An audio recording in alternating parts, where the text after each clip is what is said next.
Tony, as a landlord, how do you offset risk and grow wealth?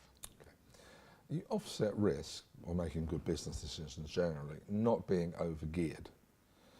If you're borrowing more than 70%, the loan to value, without a good supporting income to cushion it, it won't take much for that equity to be eroded, either in a short-term dip, interest rates, whatever, and you could start to feel yourself under pressure, particularly if you're a high rate taxpayer with the changes coming into mortgage interest relief. So the first thing to do to offset risk is don't take too much in the first place. Secondly, perhaps look at owning the property via a separate structure where you can separate the legal personality. So, for instance, there are things called natural personalities, you and I as people, and artificial personalities, in this case, companies. And that way you can legitimately separate yourself from any trading losses. You may have guarantees, you may have supported loans in other ways, but you can offset risk in that way. A very good way of offsetting risk in the wider context is to have balance and diversification within your portfolio.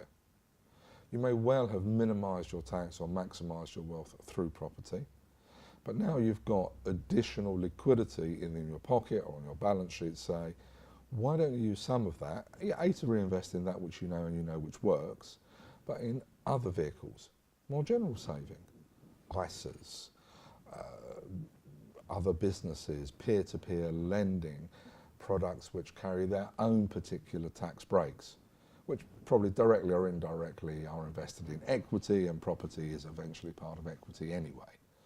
But you do spread the risk that way. You can also spread the risk when it comes to tax itself by using hybrid structures, personal ownership, limited liability partnerships, limited companies. You can effectively average out to the lowest common denominator the amount of tax you pay. And that is equally true for income tax, capital gains tax, and inheritance tax. And in fact, you can offset inheritance tax risk in particular with structures and making sure share ownership is kept to minorities, and also by paying for it in advance at a discount by using life insurance. The premiums themselves then become deductible for inheritance, and you've mitigated risk that way.